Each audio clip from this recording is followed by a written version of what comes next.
Kongo. Yahweh, Yahweh, batela mikongo.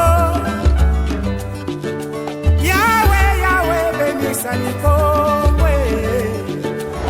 Yahweh, Yahweh, batela mikongo.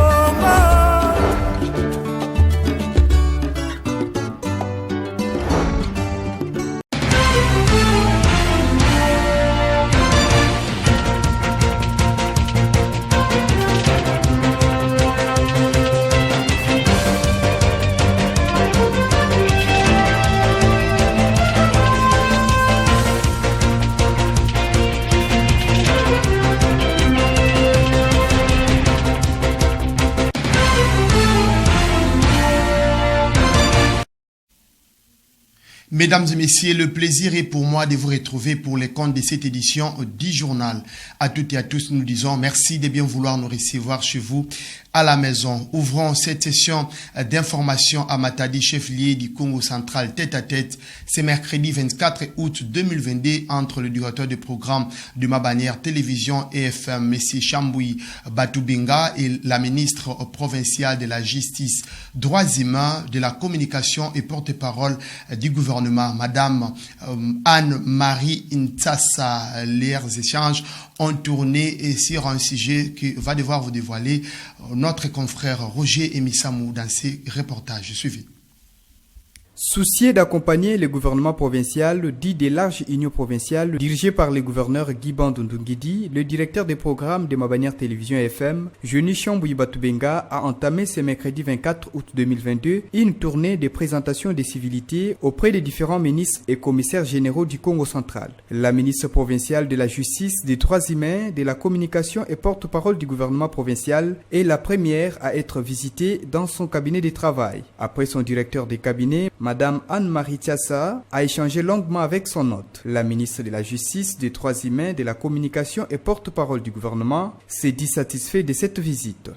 Les propositions qui me sont faites, je les ai trouvées intéressantes. J'ai pris bonne note, je vais lire les documents qu'il vient de me laisser et nous allons examiner comment nous pouvons collaborer ensemble. Le numéro 1 de ma bannière télévision FM, Chamboui Batoubinga, fait de l'accompagnement du gouvernement provincial son cheval de bataille. Je suis venu lui faire les offres parce que ma bannière télévision comme ma bannière FM, nous sommes engagés dans un souci d'accompagner le gouvernement provincial. Nous voudrons que toutes les activités qui se passent au Congo central, que notre population puisse être informée. Parce que vous savez que nous sommes la seule et unique, je peux dire, chaîne ou radio. Quand une information passe à ma bannière télévision, ça passe en français, en Kikongo, en Kintandu, en Kiyombe et à Kindibu. Donc, étant cette chaîne de proximité, nous avons voulu que tout ce que nous donnons comme information, que ça puisse effectivement arriver à la source. À la source, donc, que la population soit informée. Notons que cette tournée se poursuit dans différents ministères et commissariats généraux pour les mêmes mobiles. Toujours à Matadi, chef-lieu du Congo central, le stade d'Amar a accueilli une rencontre qui a opposé l'ISC Matadi à l'IBTP, match comptant pour l'ouverture des championnats universitaires organisés par la Ligue universitaire et le gouvernement provincial. Une rencontre remportée par l'ISC Matadi avec un score de 3-0. Rivantiala pour le reportage. L'Institut supérieur de commerce ISC n'a pas fait dans les détails en match inaugural du championnat de l'Union congolaise de sport universitaire dans l'opposition contre l'Institut du bâtiment et des travaux publics IBTP. Les étudiants de l'ISC n'ont eu besoin que d'une mi-temps pour signer leur première victoire dans la compétition en inscrivant 3 buts sans en encaisser le moindre. Le score de 3-0 a sanctionné la partie entre les deux instituts supérieurs. Au terme du face-à-face, les résultats ont fait des heureux et des malheureux. Je suis heureux de jouer ici parce que c'est ma deuxième édition déjà, je fais partie après, donc voilà, on est très content de jouer, de prendre du plaisir. C'est pas facile, on joue avec des équipes avec lesquelles on ne sait pas comment est-ce qu'elles entraînent, mais au moins on a essayé de faire notre job et surtout on devait envoyer notre message étant qu'on est l'ISC. Mais ça, vraiment triste. On a préparé notre rencontre, mais ce sont des réalités de terrain, donc il n'y a pas le choix. On accepte la défaite. On a joué, mais on n'a pas vraiment donné ce qu'on pouvait donner. Juste c'est ça. Soucieux de redonner vie au sport dans la province du Congo central, le commissaire provincial des sports et loisirs, Dominique Kodiambete, a rehaussé de sa présence et n'a pas hésité de dévoiler les plans prouvant comment y parvenir. Nous avons lancé les championnats entre l'équipe de l'ISC Matadi et celle de l'IBTP. Dans la vision du gouverneur, nous devons promouvoir les sports, notamment le football, parce que c'est la pépinière même des équipes de demain. Nous voulons avoir des grandes équipes demain dans le Congo central. Alors pour que nous ayons ces grandes équipes, nous ne cessons de les répéter, que nous devons préparer la pépinière. Et la pépinière, ce sont ces équipes. Nous devons organiser beaucoup de championnats, beaucoup de tournois. Et ici, nous sommes au niveau du championnat universitaire. Il y a quelques jours passés, nous avions aussi lancé les championnats au niveau des quartiers. Et ça doit s'étendre à tous les niveaux, pas seulement à Matadi. Les activités sportives s'enchaînent, mais les disciplines sportives souffrent du manque des infrastructures pour sa bonne pratique. Le patron du sport au Congo central a glissé quelques mots sur cette situation. Nous sommes en train de travailler là-dessus. Je crois que si vous passez à Lumumba aujourd'hui, au stade de Lumumba, c'est tous les jours qu'il y a des travaux. Nous accélérons les travaux et tous les partenaires impliqués dans la construction du stade de Lumumba, par exemple, travaillent. Et nous n'allons pas nous limiter seulement aux infrastructures qui concernent le football. Il y a aussi les basketball, il y a les volleyball et d'autres disciplines, même les arts martiaux qui sont concernés aussi.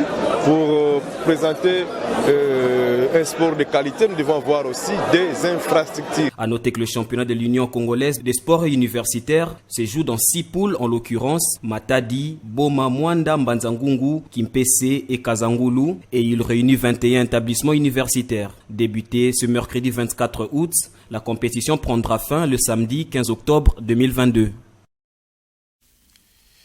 Quittons le Congo central, mesdames et messieurs, pour parler national. Dans le secteur de la santé, l'épidémie à virus Ebola refait surface à Ituri, dans la province du Nord Kivu. L'annonce a été faite par le ministre national en charge de la santé et publique, hygiène et prévention, le docteur Jean-Jacques Mbungani. Plus de détails avec Pacifique Mwanda. Quelques semaines après la déclaration de la fin de l'épidémie d'Ebola dans la province de l'Équateur, le virus refait surface à l'est de la République démocratique du Congo, précisément à Beni, dans la province du Nord Kivu. Près d'une année après la fin de la 13e épidémie, déclarée le 8 octobre 2021, les habitants du Nord Kivu font à nouveau face à cette pathologie mortelle. Il s'agit d'un sujet de 46 ans de sexe féminin hospitalisé en date du 26 juillet 2022 à l'hôpital général de référence de Beni, décédé dans un tableau de détresse respiratoire sur un terrain d'immuno-dépression VIH tuberculose en date du 15 août 2022. Dans une note officielle signée par le ministre de la Santé publique, Hygiène et Prévention, Dr Jean-Jacques Mbungani, le gouvernement congolais a confirmé la réapparition de la maladie à virus Ebola dans cette partie du pays. Cette annonce est intervenue après des analyses approfondies des échantillons de l'Ilis disparu par les experts biologistes de l'Institut national de recherche biomédicale, UNRB. À en croire le ministre de la Santé, une équipe de professionnels de santé a été dépêchée sur place pour empêcher la chaîne de transmission. Ces prestataires de la santé travaillent d'arrache-pied pour riposter contre cette épidémie. Ils ont débuté par la décontamination des établissements de soins et de ménage. À ce jour, ils procèdent au listage et au suivi des contacts. Dans les rapports, ils renseignent qu'environ 160 contacts ont été identifiés. Pour rappel, la zone de santé de Beni a été l'un des épicentres en 2020 et 2021. Mesdames et messieurs, veuillez nous excuser, c'était à Beni, au Nord Kivu, et non à Ituri. Autre chose, après les Burundi, le Kenya, qui est aussi l'un des pays membres de la communauté des États d'Afrique de l'Est, a également déployé 200 militaires en République démocratique du Congo dans 3 provinces, ce lundi 22 août 2022, pour combattre les groupes armés ensemble avec le phare DC. Plus de détails avec Fallon Nkenge.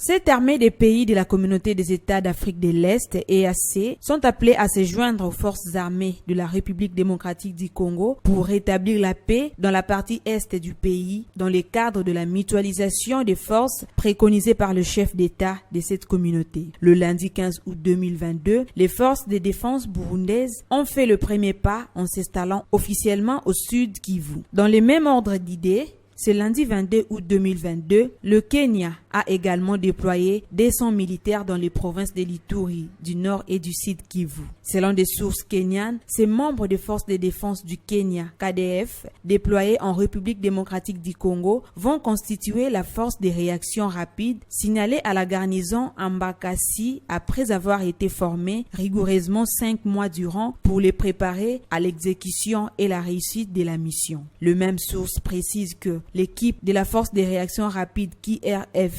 poursuivra la mise en œuvre du mandat de la mission onusienne en RDC, MONUSCO, et celle de neutraliser les différents groupes armés à l'est de la RDC en appui avec les forces armées congolaises et rétablir la paix. Rappelons qu'au fil des années, le Kenya a envoyé des troupes dans différentes missions de maintien de la paix et a été félicité pour son courage et son professionnalisme.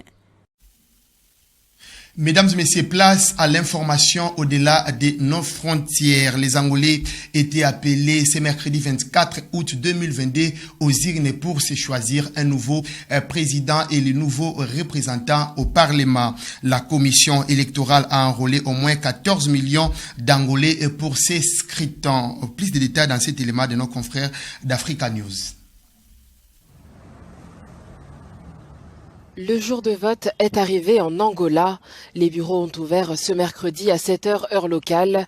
Les électeurs sont attendus aux urnes pour les élections générales qui désigneront le prochain président du pays. Plus de 14,4 millions de personnes se sont inscrites pour voter à ces élections sur une population globale de 33 millions d'Angolais. Le président de la Commission nationale électorale, Manuel Pereira da Silva, a exhorté mardi les Angolais à se rendre en masse dans les bureaux de vote et à s'abstenir de tout comportement susceptible de troubler l'ordre public. Le président João Lourenço, candidat à sa propre réélection, cherche à obtenir un second mandat de 5 ans, dans ce qui devrait être l'élection la plus compétitive depuis l'introduction du système démocratique multipartite en 1992. Au total, 7 partis et une coalition sont en lice et pour la première fois, une femme va briguer la présidence, Bella Malakias, âgée de 63 ans. En plus de choisir le président de la République, les électeurs vont également élire leurs représentants à l'Assemblée nationale qui compte des députés élus par les provinces.